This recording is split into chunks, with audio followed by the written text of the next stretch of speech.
What's the largest number of rats that you've ever harvested in one afternoon? According to our counting, 263. Wow. And then And how? that includes little ones. So I do have to throw that in there. There's going to be little pinkies that you find in the nests, Right. and that's the big old, you know, year and a half old rats.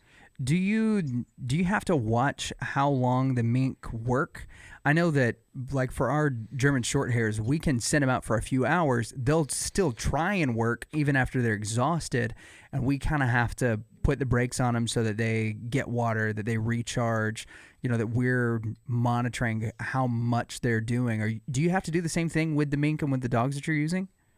So the mink are, they have a lot of self-preservation. They're a wild animal. They're not Sure. a man-made creation. So they're going to quit on their own. So you have to watch them so that they don't quit underground. And you're like, freak. Now we got to wait for them to wake up 4 hours later. Okay. So with mink, you need to watch them so you don't lose track of them. They're starting to get tired.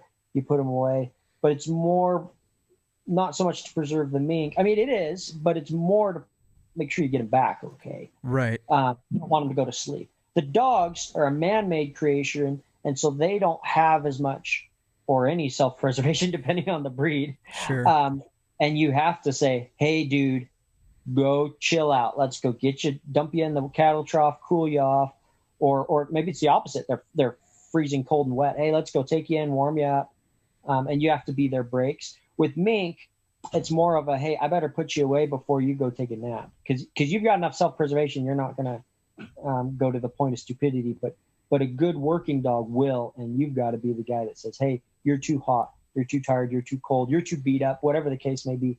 Let's put you away and let you, either come back later in the day or another day. We're just going to put you away permanently. Yeah. And and sometimes one dog's gone before the rest, and we'll just go put it in the truck, let it rest. Other times it's like, well, the whole pack's kind of wearing out. Let's just go home. Yeah, and you've created. I mean, if you wanted to go train a dog, you just go to a Bass Pro Shops or Academy or Big Five or Dick's or someplace like that, and you can get all the dog training stuff that you would need or want at a lot of those places.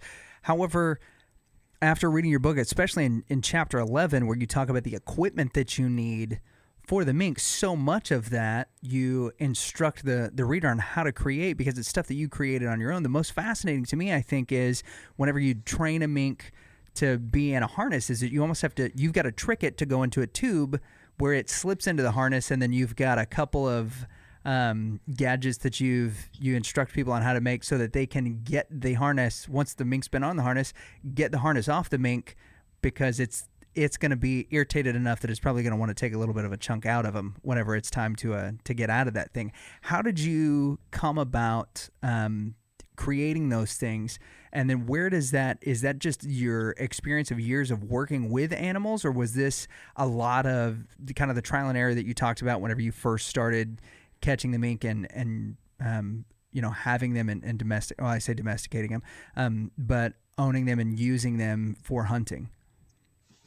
Yeah. So mostly trial and error. Of course, I've definitely applied any knowledge I had on other species, but I mean, it's just a lot of trial and error. It was like, hey, this isn't working. Let's try something different. Sometimes it was a friend that came up with the idea, but usually I'm by myself, kind of just winging it. And it's like, well, this method isn't working. And I'm the kind of guy that I'm constantly asking questions. Is there a better way to do this? When I'm passionate about something, I'm constantly asking a question. Is there a better way to do this? Sure, this has been working. So even sometimes, even when it's obviously when it's not working, I'm definitely asking questions. But sometimes even when it is working, it's like, I feel like there might be a better way to do this. And so I will try. And it's kind of complicated, like, because I literally have trained every mink I've ever owned differently.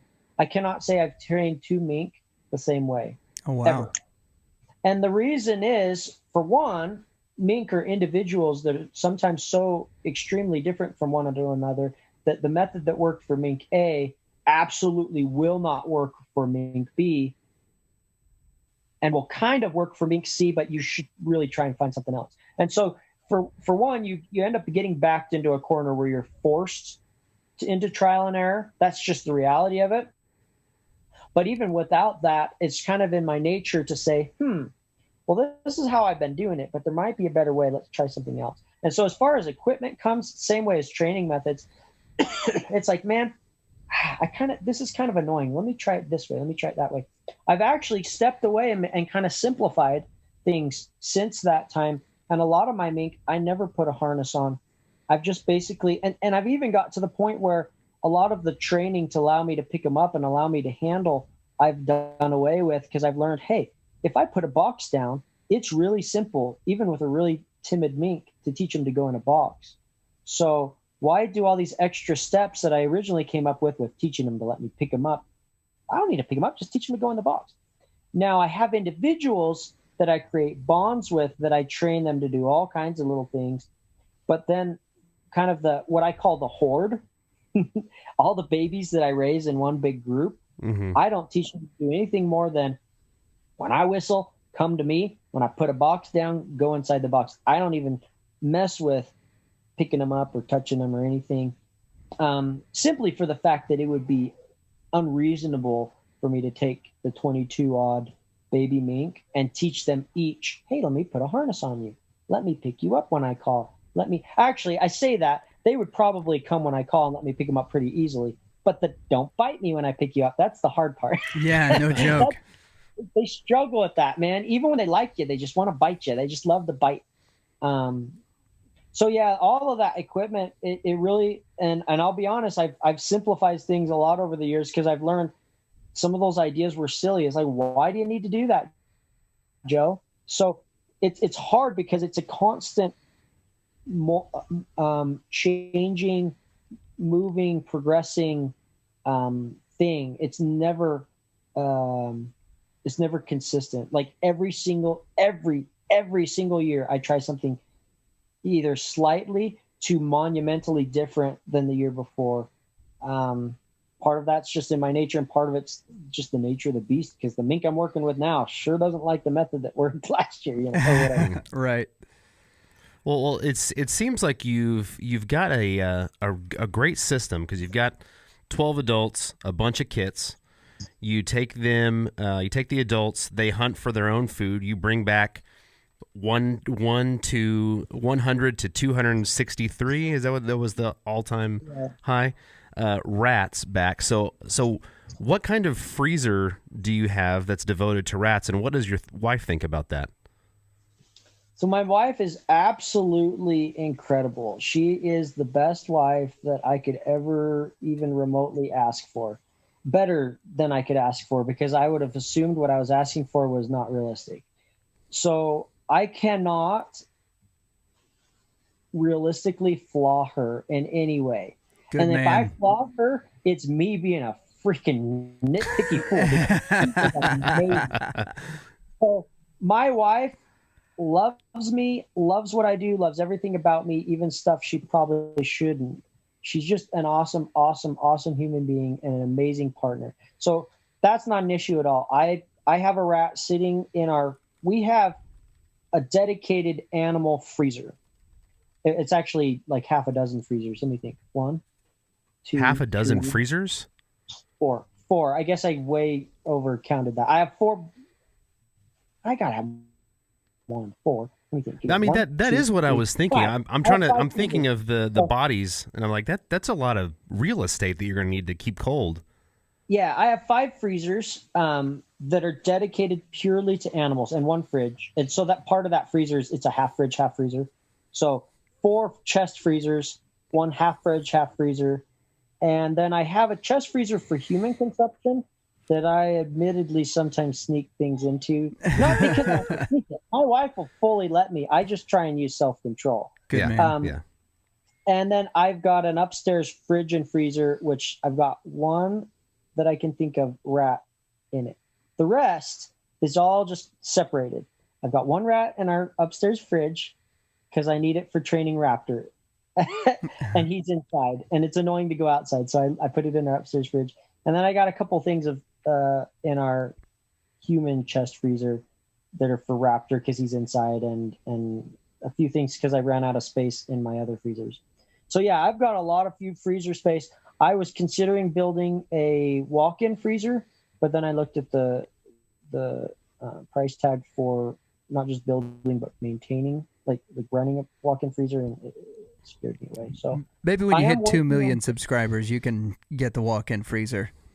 I'm working on getting set up with what do they call it? Solar panels all over. Okay. So once I get a serious set of solar panels, I can be less concerned with the power bill, and I might go into something crazy like that. We'll see. Are you surprised at the response that you've gotten on YouTube from people? Just the sheer amount of people that are constantly watching your stuff. I mean, we've Danley and I have scoured YouTube looking at, different people that we've interviewed and the views and things that they're getting, and people with similar bases still don't have as many views as what you have. It seems like your following is, for lack of a better way to put it, is a little rabid. That they tend to, anytime you put out a video, you're getting at least 10% of your audience that's watching it. Are you surprised by the response that you've gotten on YouTube and the amount of people that are fascinated with Minkenry? Yes and no. Okay, so one thing that surprises me is the people who follow me sometimes are not what you would expect. Like, here's a perfect example my wife and I laugh about on a regular basis. There's a group of teenage girls in Canada who are, it's a little trio of teenage girls who are total like Backstreet Boys style fans of the Minkenry. That is hilarious to me. Like, not to mock them. I don't mean it negative towards them at all, but just like, it's unexpected. I'm like, are you serious? Yeah, like, that you're Elvis to them, basically. They had a school project that they were doing. It was like an in-school where they had to get in groups and do a presentation or whatever, and they give themselves names. I don't really know how to describe that, but I think you can kind of envision. Yeah. They were the Mink Man. Like, that was their Anyway, that cracks me up when I hear about that. Or there's this lady who called me wanting to do a show for Nat Geo Wild, I think is what it was. I can't remember. And she told me how she found out about me was her vegan 16-year-old daughter. And it's like, okay, I've got, like, first off, I wouldn't expect very many females to be interested, regardless of their age or being vegan or not. But then that they're female, young, and like vegan, like, what? But I mean, but then when you stop and think about it, it makes sense also, because it's like, okay, we're solving a human problem using a completely natural method. Then when you start thinking of it that way, yeah, I'm about as Greenpeace, like, Yeah, hippie as you can get. Like, you don't get any more hippie than that. I flip and use the rat bodies to feed the mink. Like, you can't get any more Greenpeace hippie than that. So in one way, it's very kind of crude redneck, like, knuckle dragon kind of thing. And then the other extreme, it's you could look, I mean, it just depends on how you look at it, is what I'm saying. Or you can look at it as, dude, I'm total Greenpeace California dude, like, saving the world with my mink. Like, you could take it any extreme you want, just depending on how you look at it.